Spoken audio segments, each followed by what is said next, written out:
베드로전서 3장 21절 말씀으로 물침례의 의미라는 제목으로 말씀을 나누기를 원합니다. 여러분, 교회의 사명 하면 어떤 거라고 생각하십니까? 저는 마태복음 28장 말씀에 따라서 교회의 사명은 사람들에게 복음을 줘서 구원을 받게 한 뒤 그가 거기에 멈추지 않고 예수님을 닮은 사람들, 제자가 되게 하는 것이라고 확신합니다. 왜냐하면 마태복음 28장 19절에서 너희는 가서 모든 민족을 가르치고 라고 우리 성경에 기록이 되어 있는데, 이 가르친다는 것이 마테이티오라는 단어, 직역하면 제자를 삼고라는 뜻입니다. 구원을 받고 난 다음에 거기 머무르는 게 아니고 이제 예수님을 따르는 사람들, 예수님의 제자, 그분을 닮기 원하는 사람들 되는 거.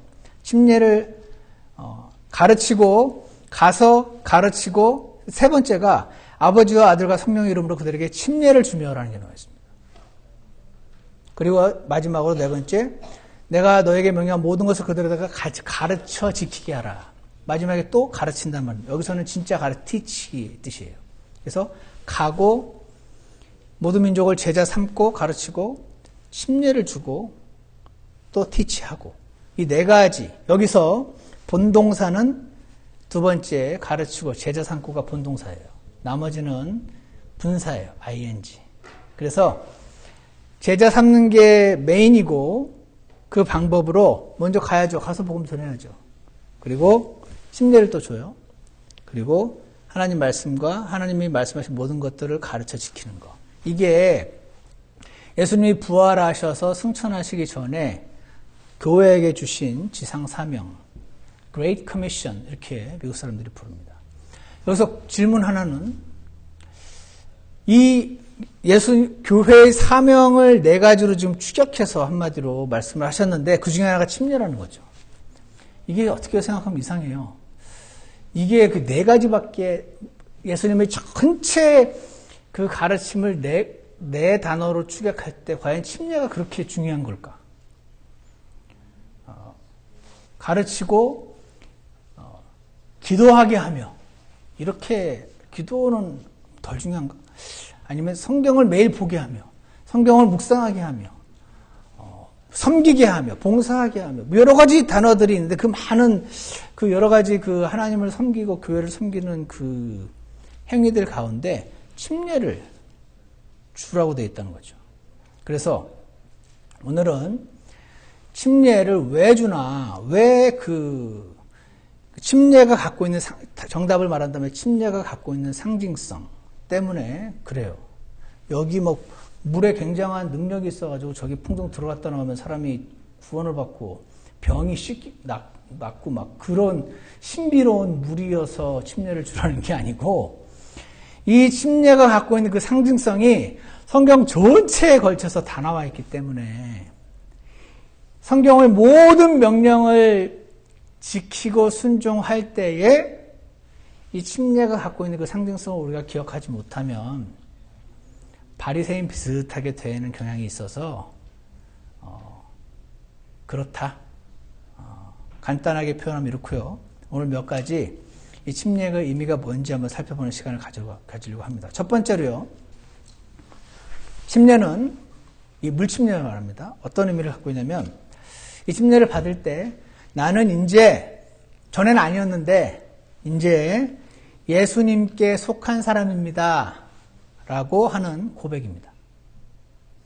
나는 이제 예수님께 속한 사람입니다 라는, 요걸 받음으로써 예수님께 속한 사람이 되는 게 아니고, 이미 내가 예수님을 믿어가지고 나는 이제 예수님께 속한 사람인데 사람들은 잘 모르잖아요.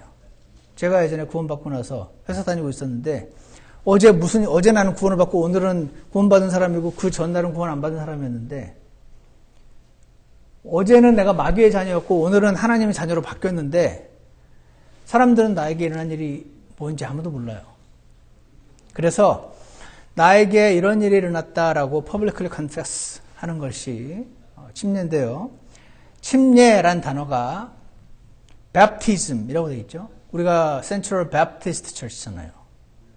이게 밥티조라고 하는 그리스 말을 소리 나는 대로 기록한 거예요. 그래서 밥티조를 baptism 이렇게 영어로 소리 나는 대로 한 거예요. 음역했다 그래요. 이 단어는요, 영어로 to dip, plunge, soak, 비에 완전 흠뻑 젖을 때 soak 됐다 그러죠. dip, plunge, soak, drench, drench도 완전히 젖는 거예요. die가 염색하다는 뜻이죠. 염색할 때 푹 잠겨야 되죠. 조금만 염색 물 뿌리면 어떻게 됩니까? 이게 안 되잖아요. 염색이. 그래서 이런 뜻을 갖고 있는 단어가 밥티조라는 뜻입니다. 그래서 뱁타이자란 말은 물속에 푹 잠기는 걸 말합니다. 반면에 우리 한국 교회에서는 세례를 많이 합니다. 세례라는 단어는 따로 있습니다. 란티조입니다. 어떤 분은 세례나 침례나 그게 그거야라고 말씀하실 수 있을지 모르겠지만 원래 다른 것은 같은 것이 아니다. Things that are different are not the same. 이런 책 제목도 있어요. 다른 겁니다. 세례는 뿌리는 거고 침례는 잠그는 건데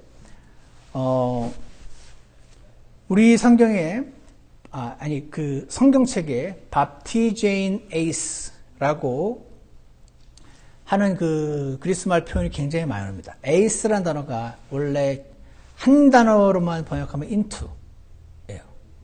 그래서 우리 성경에는 unto라는 단어가 많이 나와요. 그래서 ace라는 단어를 그냥 to도 아니고 플러스라는 to도 아니고 n이는 in으로 주로 많이 번역하는데 n도 아니고 ace라는 단어가 나올 때마다 언제나 막 into 안으로 들어간다는 의미가 항상 있는 건 아니어서 구분한다는 차원에서 우리 성경에는 unto라고 주로 번역을 해놨습니다. 이게요, baptizein ace 해서 영어로 번역하면 be baptized into 라는 뜻이에요. 어디 안으로 쑥 잠겼다라는 뜻을 갖고 있습니다. 근데 이게 idiomatic expression, 이디엄이에요, 이디엄. 수거. 무슨 뜻을 갖고 있냐면 to be identified with 라는 뜻이에요. 이렇게 설명해도 더 알아듣기 힘들죠, 우리는. baptize도 어려운데 identify도 사실 더 어려우지. 이게 무슨 뜻이냐면, 그래서 제가 요거 또 가져왔습니다. 지난번에 한번 했는데 요거 뭔지 보이십니까? 피클입니다. 오이가 있어요. 원래 오이. 좋아하세요, 피클? 오이가 식초 안에 완전히 풍덩 잠겨 있죠. 이게 지금 오이가 식초 안으로 침례받은 겁니다. 그래서 원래 오이가 아니고 이제 성분이 바뀌었어요. 식초랑은 달라요. 근데 식초와 같은 성분이다 이렇게 표현할 수 있죠. 그래서 침례의 의미하면 identification, 연합되는 거, 어떻게 일치된다는 뜻을 갖고 있는데 이것의 의미는 오이가 원래 인간 서충원이 있는데 예전에 이런 사람이었어요. 아주 싸우기를 잘하고 어떻게 이런 성품을 갖고 있는 사람이에요. 예를 들어서. 근데 예수님 안에 잠겼어. 식초 안에 푹 잠긴 거죠. 그래서 여전히 오이의 모습을 갖고 있어요. 여전히 서충원의 사람이에요. 누가 봐도 예전 친구들이 저를 봐도. 근데 연관이 바뀌었다. 네가 목사가 됐어? 이렇게 되는 거죠. 그래서 어떤 무슨 그 겉으로 드러나는 것뿐 아니라 오이는 오이인데 피클로 바뀌는 거예요. 그게 베프티즘이 갖고 있는 상징성입니다. 여러분, 성경에 있는 아까 제가 말씀드렸는데 여러분 누구 못마땅한 거, 제가 우리 자식들, 아내, 온 가족, 사람들 못마땅한 경우가 많이 있는데 그거 안 할 수 있습니까? 여러분의 마음에 딱 쏙 들게 행동하시나요, 다들? 내 마음에 안 들게 행동하면 마음에 안 들잖아요. 못마땅하죠. 못마땅한 거 참고 참다가 폭발하기도 하고 그러다가 너무 심하게 부딪혀서 평생 안 보고 살기도 하고 그것이 사람들이 사는 건데 성경에는 형제들을 사랑하라고 그러죠. 누구든지 형제를 미워하는 자는 그 안에 하나님의 생명이 작동하지 않는다고 그러시고 살인자라고 그러시고 이런 명령이 이게 가능합니까? 저는 불가능하다고 생각합니다. 어떤 사람은 그런 명령 없어도 사랑하기가 쉬운 사람이 있습니다. 사랑스러운 사람들이 있습니다. 사랑스러운 사람 사랑하는 것은 어렵지가 않습니다. 미운 사람 미워하는 거 어렵지가 않습니다. 그래서 미운 사람도 사랑하라는 하나님의 명령은 여러분과 제가 원래의 오의의 능력을 가지고는 못합니다. 그래서 예수님이 오의로는 못 사니까, 이 명령대로 못 사니까 너는 나의 성분이 필요해. 그래서 식초 안에 잠궈서 피클이 돼야지만 그 하나님의 성품이 흘러나올 수 있게 되는 것이죠. 그래서 이 물속에 풍덩 들어가야 그렇게 된다는 뜻이 아니고 내가 믿거나 말거나 예수님께서 나를 위해 죽으셨다. 이건 팩트거든요. 이 팩트를 내가 믿으면 내 거가 되죠. 구원을 받잖아요. 여러분과 나는 원래의 천연적인 생명으로는 하나님 말씀대로 못 삽니다. 이게 팩트예요. 근데 성경에 이렇게 살라고 써 있잖아요. 그 내 원래 생명으로 못 살아요. 그래서 예수님이 그거 아시고 여러분과 제가 예수님을 받아들이는 그 순간 저와 여러분을 예수님 몸 안으로 쑥 집어넣으셨습니다. 그게 성령 침례라는 것이고요. 그래서 내가 그리스도와 함께 십자가에 못 박혀 있나니 라고 말씀하시죠. 그분과 함께 예수님이 2000년 전에 돌아가실 때 예수님이 그때 십자가에 못 박혀 돌아갔으니까 너도 지금 십자가에 못 박혀서 같이 고통당해야 돼. 그게 아니고 예수님이 십자가에 못 박혀 죽으셨던 그날 지금 나는 2000년 뒤에 살고 있지만 내가 예수님을 믿는 그 순간 성령님께서 그분 안으로 나를 집어넣으셨다. 이게 성령 침례입니다. 그래서 그분이 죽으실 때 나도 함께 죽었고 그분이 묻히실 때 나도 함께 묻혔고 그분이 살아나실 때 나도 함께 살아났다. 그래서 옛날 오이로서는 못 사는데 그 명령대로 못 사는데 이제 피클로는 살아갈 수 있다. 그게 성경에서 여러분이 믿거나 말거나 그렇게 적어 놓으셨어요. 그거 믿으면 내 거가 되는 겁니다. 구원하고 똑같습니다. 근데 그거를 자꾸 잊어먹잖아요. 자꾸 미운 게 미운 짓 하면 밉잖아요.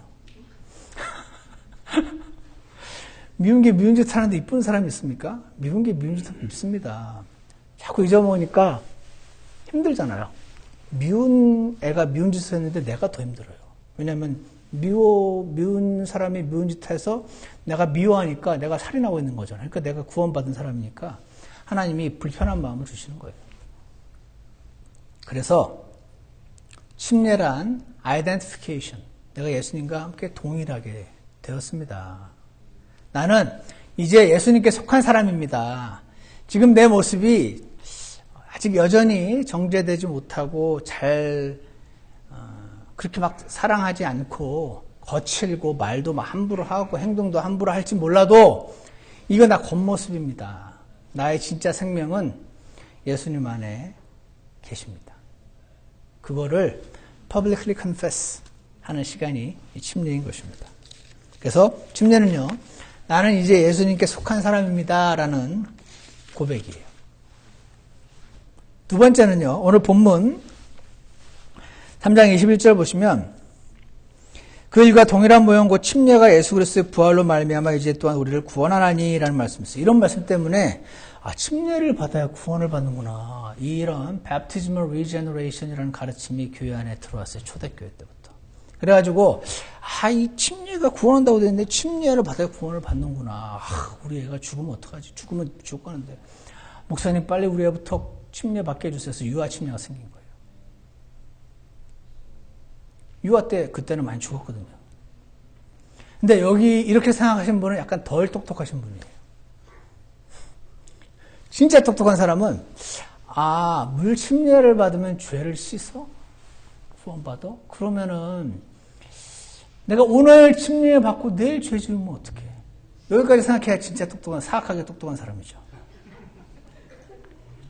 그 진짜 똑똑하면은 무침례가 진짜로 죄를 씻는다고 믿었는데 진짜 똑똑까지 해. 그러면은 죽기 전에 받아야겠는데 평생 죄를 짓고 죽기 전에 샥 씻고 죽으면 천국 가겠네. 이게 콘스탄틴 황제가 했던 똑똑한 죄인이었습니다. 근데 유아 세례, 유아 침례 받으시는 그 당시 그 분들이나 콘스탄틴이나 둘 다 침례를 받으면 죄가 씻겨진다는 잘못된 걸 믿고 나니까 그거에 대한 코롤러리, 필연적인 결과로서 누구는 유아 때 받으려고 누구 때는 죽기 전에 받으려고 이런 게 생겼어요. 근데 그게 아니에요. 왜 아니냐. 성경에서 구원이라는 단어가 나올 때 전부 죄 지어서 지옥으로부터 받는 구원, 우리가 흔히 말하는 그 구원이 아닐 때가 훨씬 많아요. 훨씬까지는 말할 수 없는데 성경에 이런 구절이 있어요. 그럼에도 불구하고 그들이, 여자들이 맑은 정신으로 믿음과 사랑과 거룩한 가운데 거하면 그녀가 해산함으로 구원을 받으리라. 2단 교리 하나 나오겠죠. 해산하면, 여자분들 해산하면서 구원받습니다 하면서, 제가 해산하게 해드리겠습니다 하면서, 2단 교리에 얼마든지 나올 수 있는 구절 아닌가요? 성경에 구원이라는 salvation이라는 단어는 deliverance, 이렇게 건진다는 뜻을 갖고 있는데, salvation from, 언제나 어디로부터 건지는 건데, 이 질문이 나와야 돼요. 내가 지나가다가 맨홀 구멍에서 맨홀 구멍으로 쑥 빠졌어요. 살려주세요 해서 누가 거기서 건져줬어. 나는 saved from 맨홀 구멍인 거죠. 바닷물에 빠졌어요. 살려주세요 해도 건져줬어요. 밧줄을 던져서 나는 saved from the water. 이렇게 되는 것처럼 salvation이라는 from이 있어야 돼요. 근데 무조건 지옥, 무조건 죄가 아니고 여기 디모데전서에서 말씀하시는 해산함으로 구원을 받으려 때 그 구원도 지옥으로부터 받는 구원이 아닌 거를, 이거는 너무 obvious하니까 사람들이 알지만 그 다음에 성경에 나오는 구원이라는 단어가 나올 때마다 전부 그걸로 생각하니까 이상한 가르침들이 나오는데, 그때 우리가 성경 전체를 봐서, 그래서 어떤 분들은 전체 양 언급의 법칙이다 이런 표현도 씁니다. 성경 전체에서 오직 믿음으로 구원받은 구절이 훨씬 많은데, 전체 양을 보면 이게 훨씬 많은데, 그럼 이건 뭔가? 이 전체 양에 비추어서 잘 살펴보고 문맥을 살펴보면 이게 지옥에서 받는 구원이 아니구나 하는 것을 배우게 되는데, 전체 양 언급의 법칙을 뭐라고 할까요? 이렇게 잘 표현을 해놓으신 것 같아요. 어떤 학자가 쓴 표현인지는 제가 기억을 못하지만 성경에 이런 말씀도 있어요. 도둑질한 물이 달다. 잠언에 몰래 훔쳐먹은 음식이 맛있다. 이런 말도 있어요. 이 구절을 가지고 여러분 도둑질 하십시오.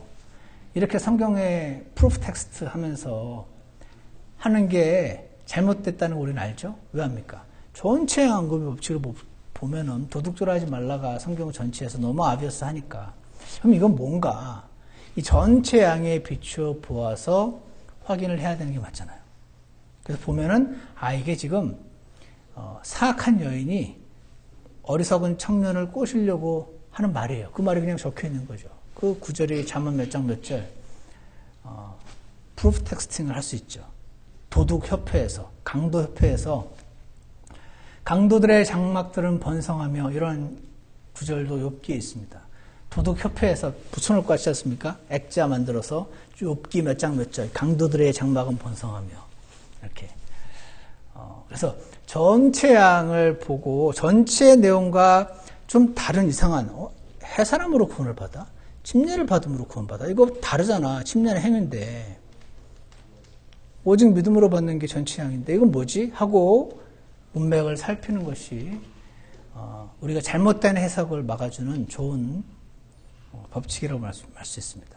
그래서 이 베드로전서 3장 20절에 21절에 자세히 보시면은 그 일과 동일한 모형이라고 했는데 그 위에 보면은 이 영들은 노아의 날들의 방주를 예비하는 동안 하나님께서 한번 오래 참고 기다리실 때 불순종하던 자들인데 방주 안에서 물로 말미암아 구원받은 자가 몇 안 되니 곧 8혼이라. 그 일과 동일한 모형이라고 됐어요. 자, 노아가 하나님을 따르던 사람인데 사람들로부터 핍박을 받았었어요. 하나님의 말씀을 따라라. 그렇지 않으면 비가 와서 다 죽는다라고 말할 때 그때 한 번도 비가 안 왔었거든요. 창세 이후로. 비가 뭔데? 비가 뭔데? 하늘에서 물이 떨어진다. 그런 게 어딨어? 하면서 물이 좀 떨어질 수도 있지. 그게 너무 많이 와가지고 우리가 다 죽는다고 말도 안 되는 소리 하지.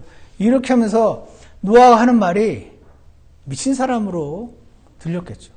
지금도 여러분과 제가 어디 나가서 예수님이 다시 오시고 하나님의 심판이 있고 멸망당한다고 얘기하면은 돌았냐고 이렇게 말할 사람이 많이 있을 것처럼 그때도 그랬어요. 그런데 실제로 비가 왔죠. 홍수가 왔어요. 그래서 근데 노아와 그 8사람만 방주 안으로 들어갔어요. 그 비가 노아가 그때 구원받았어요. 그때 예수님을 믿고 구원받은 게 아니고 saved from the flood. 그 홍수로부터 구원받은 거죠. 그 salvation을 자꾸 무조건 지옥으로 생각하시면 이상한 교리가 나오게 됩니다. 그래서 자세하게는 좀 이따 설명하겠지만 침례의 두 번째 의미는요. 세상 핍박으로부터 또는 세상 유혹으로부터. 이 세상이요. 두 가지가 될 수 있어요. 당시 노아와 같은 세상, 나중에 또 적그리스도가 올 세상, 예수님을 믿는다는 말을 하면 잡아 죽이는 세상이 오게 되면 지금도 중국이나 북한이나 공산주의 국가에서는 잡아다 죽이잖아요. 그런 세상에서는 세상이 핍박하는 세상이에요. 그리스도인의 믿음을 가진 사람들은. 지금도 여러분이 저 예수님 믿습니다. 주일날 교회 가야 됩니다. 저 주일날 일 못합니다. 그러면은 유난 떠내 하면서 핍박하는 사람들이 있을 수도 있어요. 그 세상이 아주 진짜 목숨을 어떻게 할 만큼 대단한 핍박이 있는 세상도 있을 수 있고 그렇지 않으면 알게 모르게 크게 작게 무슨 불이익을 당하기도 하고 하는 그런 핍박을 주는 세상일 수도 있어요. 그 세상에는 핍박이 있다는 거죠. 그 세상이 막 노아와 가족들을 핍박하고 있었는데 홍수가 와가지고 세상을 확 쓸어가 버렸죠.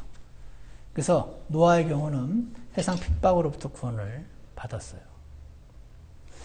베드로 전서는 그래서 수신자가 중요한데 당시에 베드로 전서의 수신자들은 지금의 그 소아시아 지역 거기에 흩어져 살고 있던 사람들, 이방 사람들이었죠.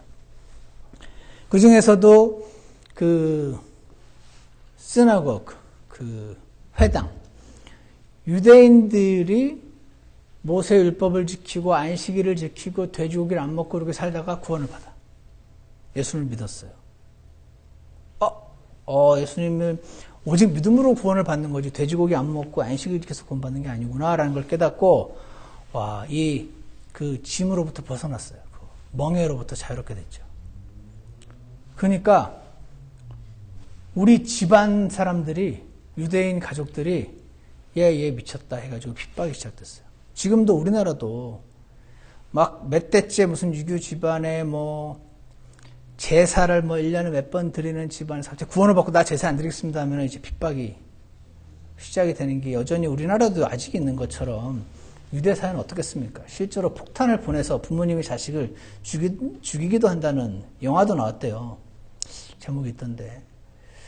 그래, 지금도 그런 것처럼 그때는 더했어요. 그러다 보니 어떻겠습니까?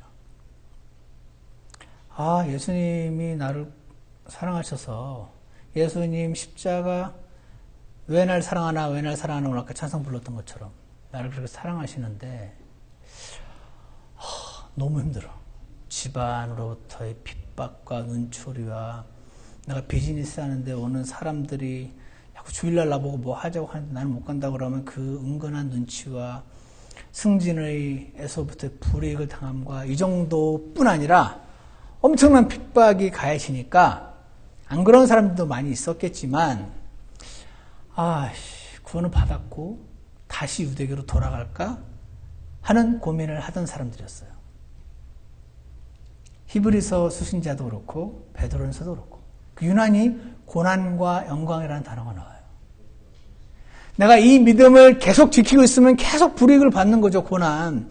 그래서 이 고난을 좀 피하려고 이 믿음을 내가 그냥 버리고 안 믿는다고. 그래서 denounce 그런 거를 renounce 한다고 그러죠. 내가 예수님 믿었는데 이제 더 이상 안 믿습니다. 라고 말하면 더 이상 그 어떤 회사 생활하고 사회생활 할 때 불이익 안 받게 되니까 그렇게 그냥 선언을 해버리고 이 그 어려움을 피하고자 하는 마음, 그 유혹이 강했던 사람들. 그들에게 베드로는 너무 이해한다. 그냥 그렇게 해. 이렇게 조언하지 않고 지금 그 고난 예수님으로부터 인한 고난 아니냐. 너희가 잘못해서 고난을 받으면 할 수 없지만 잘하고 예수님 믿는다고 받는 고난은 기꺼이 받아라. 그 고난 뒤에는 영광이 있다. 지금 그 temptation to the act of public baptism would save them from the temptation. 어떤 temptation이면 to sacrifice their good consciences in order to avoid persecution. 내가 지금 예수님 믿는다고 그 핍박을 막 받고 있는데 아예 정면 승부하는 거예요. 나 공개적으로 예수님 믿는다고 선언을 해버리면 더 이상 그들이 그 박해를 피하고 싶은 예수님 안 믿는 사람인 척하고 박해를 피하고 싶은 그 유혹으로부터 구원받게 될 거다. 그 얘기를 하는 겁니다. 그래서 침례가 동일한 모형인데 너희를 구원한다. From where? From the temptation to avoid persecution. 그래서 베드로전서에서 지금 그렇게 지금 심각하게 예수님 믿는 믿음을 버릴까 봐 고민하던 그들에게 publicly confess하는 침례를 받음으로 그 유혹으로부터 건진받아라. 왜? 고난 뒤에 영광이 있으니까. 당장의 고난을 피하려고 후의 영광을 버리지 말아라. 당장 팥죽 한 그릇에 장자권, 후에 있을 장자권 팔지 말아라 해서처럼. 그렇게 지금 고민하고 있는 글이 베드로전서 3장 21절이거든요. 그래서 이걸 오늘날로 우리가 적용을 하면 오늘날에는 그렇게 핍박이 있을 수도 있어요. 내가 이 자리에서 퍼블리클리 나는 예수님과 함께 죽었습니다. 함께 묻혔습니다. 함께 살아났습니다라는 고백을 함으로써 세상의 핍박으로부터 이렇게 아예 대놓고 해서 구원받은 사람임을 고백하는 게 침례의 두 번째 의미입니다. 그래서 이 침례는 구원하는데 from the temptation 에서 구원을 하고 그리고 혹시 헷갈릴까 봐 써놨잖아요. 이것은 더러운 걸 제거하는 죄를 씻는 게 아니라 육체의 더러운 것을 제거하는 여기 들어가면 죄가 물에 씻기듯이 죄가 씻기는 게 아니에요. 육체의 더러운 것을 제거하는 것이 아니요. 선한 양심이 하나님을 향하여 응답하는 거예요. 내가 선한 양심이 있는 거죠. 내가 이 핍박을 피하기 위해서 예수님 안 믿는다고 그냥 해버릴까? 근데 그러면 양심이 또 걸리잖아요. 이 선한 양심에 대한 응답을 하는 거라고 지금 베드로전서에서 얘기를 하는 것입니다. 또 하나는요. 이 침례와 관련돼서 세상 핍박뿐 아니라 세상 유혹으로부터도 구원받은 사람임을 고백하는 겁니다. 이걸 받게 되면 세상이 나를 유혹하는데 그 유혹을 더 이상 안 받게 되는 뜻이 아니고 여러분 도망자들이 막 도망갈 때요. 개가 막 그 도망자를 쫓으러 막 개를 풀었어요. 냄새를 맡으면서 막 쫓아오고 있어요. 그때 어떻게 표현하는지 영화에서 보셨습니까? TV에서. 강을 건너갑니다. 물을 건너가면 개가 쫓아오다가 더 이상 냄새가 안 나서 못 쫓아오잖아요. 강을 건너는 거. 그리스도인이 강을 건너는 거. 그래서 더 이상 세상 유혹과 영원히 이별하는 거. 이게 침례의 갖고 있는 상징성입니다. 세상 유혹의 유혹을 느끼니까 그 유혹이 지잖아요? 유혹이 지니까 부끄러운 과거가 여러분과 저한테 생겼을 거 아니에요. 그 부끄러운 과거와 영원히 빠이빠이 물속에 들어갔다 나옴으로써 그렇게 부끄러운 과거를 가진 어두운 과거를 가졌던 나는 예수님과 함께 죽었습니다. 이렇게 선포하는 겁니다. 그게 강으로 들어가서 세상의 유혹으로부터 세상 유혹에 져가지고 갖게 된 부끄러운 과거, 어두운 과거로부터 나는 구원받은 사람입니다. 라는 것을 고백하는 시간인 것입니다. 고백한단 말은 또 강조하지만 하도 침례의 특별한 의미를 두는 분들이 많아서 아마 침례교회가 침례가 구원받는 것과 1%도 상관없다고 제일 세게 말할 거예요. 여기 들어갔다 나오면 이제 세상 유혹을 받을 힘이 생기는 게 아니고 예수님과 함께 죽고 묻히고 부활했음을 믿음으로 고백할 때 그 힘이 생기는 건데 그게 자꾸 잊어먹으니까 자꾸 저기서 누가 미운 짓 하는데 미워하게 되니까 그 사람을 주님의 심정으로 용서하고 예뻐할 힘이 없잖아요. 내가. 그 힘이 없으니까 내가 받았던 침례를 생각하는 그때 내가 죽었지. 이거 못마땅히 여기고 미워하는 나가 죽었지. 기억하기 쉽게 도와주는 거예요. 그게 상징성을 갖고 있는 거예요. 그래서 예수님이 성경에 수많은 명령들이 있는데 가서 가르치는데 침례를 받게 하라고. 이 침례가 성경의 모든 명령의 베이스가 되는 것입니다. 나의 힘으로는 예수님 말씀대로 살 수 없습니다라는 고백. 그거를 이 침례를 통해서 하는 겁니다. 그래서요, 로저 레이머라는 신학자는 Baptism represents a complete break with one's past life. 이렇게 표현했습니다. 요 의미를 당시의 그 AD 30년, 50년, 100년 그 시대에 살고 있었던 사람들은 다 알았던 거죠. 우리는 잘 모르죠. 우리는 도대체 그리스도인데 침례 저기 청탕에 왜 들어간대? 우리 교회에서는 물 뿌리기만 하는데 뿌리는 게 훨씬 효율적이네. 감기 걸려. 이제 이럴 수도 있는데 그때 당시 사람들은 다 알았어요. 그래가지고 사도행전 8장에서 이디오피아 내시가 제가 이사야서 성경을 보고 있는데 도대체 이사야서 53장이 이게 누구를 말하는지 모르다가 빌립이 와가지고 가르쳐주잖아요. 이 말하는 사람이 예수님이 너 왜 죽었어? 라고 말했을 때 자기가 믿었지 그날. 그랬을 때 뭐라고 말합니까? 뭐라고 말하냐면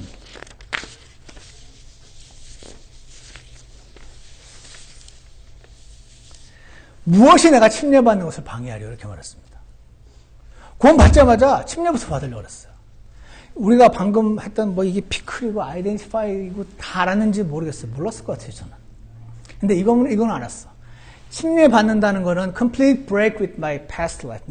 내가 이제까지는 예수님을 알기만 하고 예수님께 예배도 드렸는데 몰랐어요. 예수님이 나 위해 죽으신 거 몰랐어요. 이제 알았어요. 난 이제 예수님께 속한 사람이고요. 더 이상 옛날의 이디오피아 내시가 아닙니다. complete break with one's past life. 요건 알았어요. 그래서 나 이제 침례 받겠다고. 난 이제 옛날에 내가 아니고 이제 새롭게 하겠다고 침례를 받겠다 그랬을 때 빌립이 뭐라고 말합니까? 그대가 마음을 다해 믿으면 받을 수 있느니라. 침례의 조건은 믿으면이에요. 구원 받은 사람이 받는 겁니다. 침례를 받으면 믿게 된다가 아니고 믿으면 받을 수 있느니라. 그래서 내시가 예수 그리스도께서 하나님의 아들이심을 내가 믿노라 하니라. 그가 명령하여 병거를 멈추게 한 뒤 빌립과 내시가 둘 다 물속으로 내려가서 풍덩하고 강에서 지금도 그래서 강에서 우리도 수양에 가면은 풀장에서 하잖아요. 공개적으로 풍덩하는 겁니다. 사도행전 9장에서 바울도 가다가 예수님 만났어요. 장님이 됐죠. 근데 아나니아가 와가지고 눈에서 비늘 같은 것이 떨어지고 그가 곧 시력을 받으니라. 그가 일어나 침례를 받고 구원 받자마자 침례부터 받았어요. 나는 이제 더 이상 옛날 그 라이프가 나한테 곡물도 치기 싫다 이런 표현하니까요. 사도행전 10장에서 고넬료도 성령님을 받았으니 누가 물을 금하여 이들이 침례를 받지 못하게 하겠느냐. 구원을 받자마자 침례를 받아요. 사도행전 16장에서도 예수 그리스도를 믿으라. 그리하면 내가 구원을 받고 내 집이 받으리라. 이랬던 것입니다. 그래서 침례는 세상 핍박과 세상 유혹으로부터 내가 구원받은 사람임을 고백하는 것이고 내가 이전에 있었던 과거로부터 나는 이제 새 사람입니다. 나는 예수님께 속한 새 사람입니다. 라고 공개적으로 오픈하게 간증하는 자리인 것입니다. 이게 침례의 의미입니다. 그래서 저는 예수님께서 침례를 주라는 말을 굳이 하신 게 아닌가. 이게 성경 전체의 흐르고 있는 모든 명령들의 베이스가 되는 것이 나는 예수님과 함께 죽었고 다시 살아났다. 다시 살아난 나는 예수님께서 하시게 만들어 주신다. 이것이 침례의 의미인 것입니다. 이 침례의 의미를 오늘 한번 잘 생각해 보셔서 여러분 예전에 침례 받았던 거 받으셨던 분 기억나십니까? 저는 얼떨결에 받았어요. 구원 받으면 침례부터 받는 거라길래 침례가 뭐냐 그랬더니 그때 저는 한국에 있는 베어스타운에 있는 풀장 가서 받았어요. 거기 한 3, 40명 같이 받았어요. 풀장에 들어가는 거였어요. 풍덩 들어갔죠. 시원하고 좋더라고요. 여름이어가지고 시원하고 좋았는데 다들 막 너무 좋아하고 기뻐하니까 내가 되게 잘했나 보다 이제 생각을 했었고, 그 심례 받기 전에 앞에 나와서 구원간증 하라 그랬는데 지금 저희처럼 미리 막 준비하지 않고 제가 뒤에 저기 김호 형제님 자리에 앉아 있는데 한 형제님 오더니 형제님 빨리 나와서 구원간증 하셔야죠. 그게 뭔데요? 그러니까 앞에 나가서 형제님 구원 받으신 거 얘기하는 거예요. 저는 앞에 나가서 사람들한테 얘기 못 하는데요. 그러니까 형제가 오히려 저를 황당해 하면서 아니 누가 형제님 자랑하래요? 형제님 구원하신 예수님 자랑하라는 거지? 이렇게 말했어. 근데 제가 나이가 젊었을 때여서 그런지 그 말이 기분은 안 나쁘고 그런 거구나. 내가 뭐 이런 훌륭한 사람입니다라고 자랑하는 자리는 어색할 수 있는데 나는 그냥 죄인이었는데 예수님이 이런 나를 건져주셨습니다라고 예수님 자랑하는 건 내가 할 수 있지. 그래서 얼떨결에 나와서 구원간증하고 얼떨결에 침례의 의미를 다 모르지만 침례를 받고 구원받고 구원간증하고 침례받고 했던 것들을 저도 했었습니다. 오늘 하나님께서 또 계속해서 많은 영혼들을 구원하고 계십니다.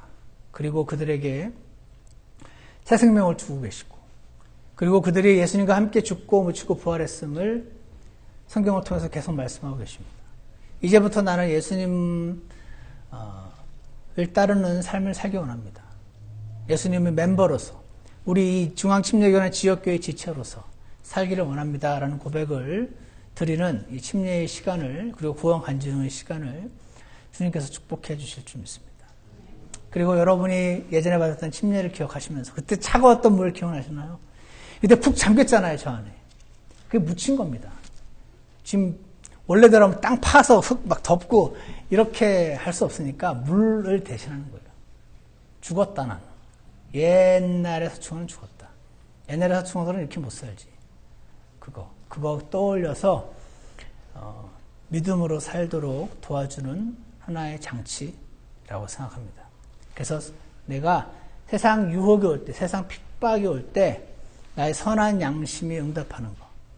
죄를 제거하는 게 아니고 그 유혹으로부터 나를 구원해 주는 거. 그걸 그렇게 도와주는 거.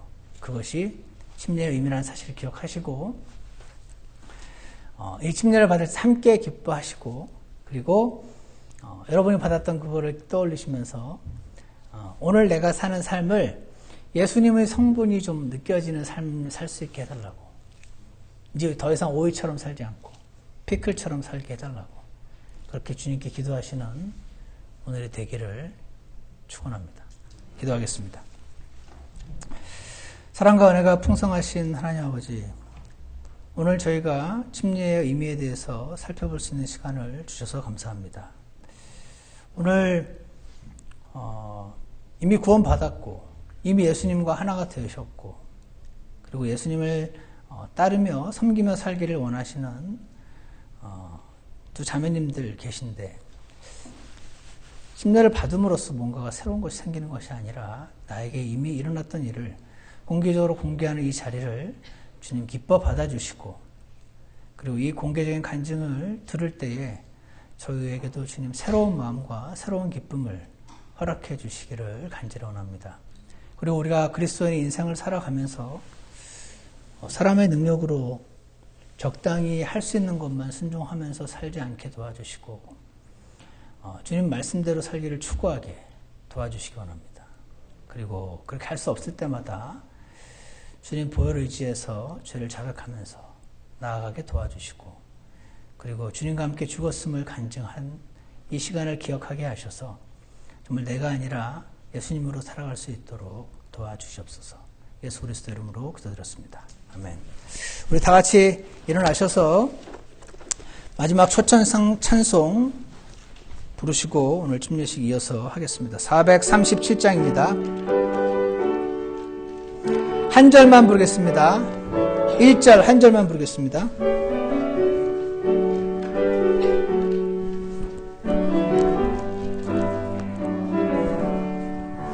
예수를 나의 구주 삼고 성령과 보혈로 거듭나니 땅 위에 주한 주의 몸이 하늘의 영광 누립니다. 이것은 나의 간증이요 이것은 나의 찬송일세 온종일 주를 찬양하니 이것은 나의 찬송일세. 아멘. 기도하겠습니다. 하나님 아버지 감사합니다. 우리에게 테스터머니 나에게 일어났던 일을 있는 그대로 가감없이 간증하고 증언할 수 있는 그런 날을 주셔서 감사합니다. 저에게 찾아오셨던 그 예수님 그분이 나를 위해 죽으셨다는 사실을 알았던 그날이 있습니다. 지금 그날 이후로 우리의 삶이 바뀌긴 하였지만 우리의 삶에서 정말 주님을 닮은 모습이 더 많이 나오기를 원합니다. 내가 아니라 예수님의 살기를 간절히 원하오니 오늘 침례식을 통해서 우리가 받았던 그 구원이 어떤 것인지 다시 한번 생각할 수 있게 도와주시고 예수님, 성령님 따르는 삶 살 수 있도록 우리 모두를 축복해 주시옵소서. 예수 그리스도 이름으로 기도드렸습니다. 아멘.